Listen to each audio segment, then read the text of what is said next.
আজকে যারা ঝিনাইদহ পায়রা চত্বরে আজ কদিন যাবতই ঝিনাইদহ পায়রা চত্বরে ট্রাফিকের যে কাজ করছে, এগুলো হচ্ছে যে একেবারে ইয়াং ছেলে মেয়েরা, আর এরা সকলেই শিক্ষার্থী।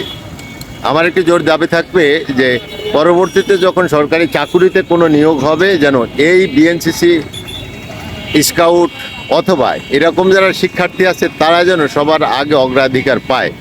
চাকরির ক্ষেত্রে যদি এরা যায়, যেহেতু দেশের ক্লান্তি লগ্নে, দেশের সংকটময় মুহূর্তে, যখন একেবারে অস্থিতিশীল অবস্থায় দেশ টালমাটাল করছে, তখন কিন্তু এই যে শিক্ষার্থীরা আছে, এই শিক্ষার্থীরাই কিন্তু দেশকে পরিচালনা করছে। শিক্ষার্থীরা হাতে নিয়েছে নিজ উদ্যোগে তাদের এই ট্রাফিক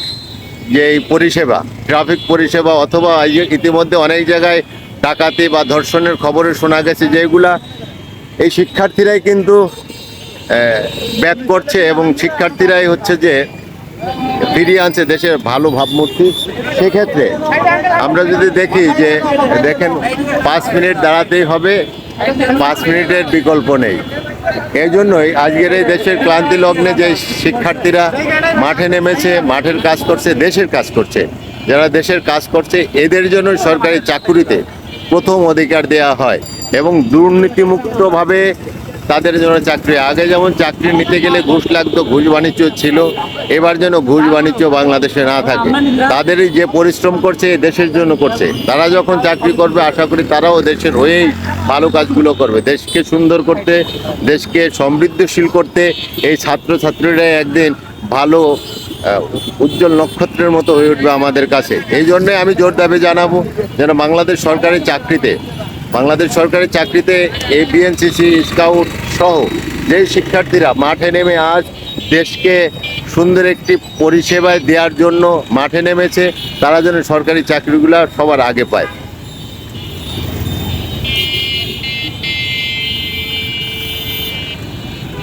ভাই, আমি বলতে চাচ্ছি যে বাংলাদেশে যারা আপনাদের মতো ইয়াং ছেলে মেয়ে আছেন, শিক্ষার্থীরা, তারা এই সংকটময় মুহূর্তে আপনারা দেশের কাজ করছেন।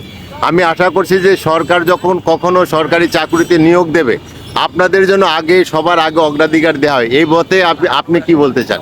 আমরা এসব আশা করি না, আমরা সবসময় নিজের স্বার্থে কাজ করি না, আমরা দেশের স্বার্থে কাজ করি। ধন্যবাদ, অনেক ভালো লাগলো। তারপরও যারা আপনারা কাজ করছেন, আশা করি দেশের চাকরি পেলেও তো দেশের সেবাই করবেন। না, চাকরি আমাদের প্রয়োজন, আমরা নিজ স্বার্থে দেশের জন্য কাজ করি। ধন্যবাদ, অনেক ধন্যবাদ যে আসলে দেশের স্বার্থে কাজ করতে চায়। চাকরি বড় বিষয় না, চাকরি করে দেশের কাজ করা যাবে কি যাবে না ওইটার দিকে না তাকিয়ে থেকে কিন্তু আজকের এই ছেলেমেয়েরা মাঠে নেমেছে দেশের সেবায়। আর হেলমেট না থাকলে হচ্ছে 5 মিনিটের একটা আহ্বান, 5 মিনিট দাঁড়িয়ে থেকে যেতে হবে।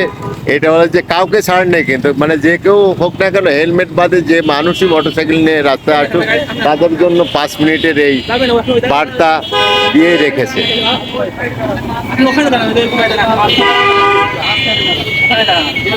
সেটা তো আমরা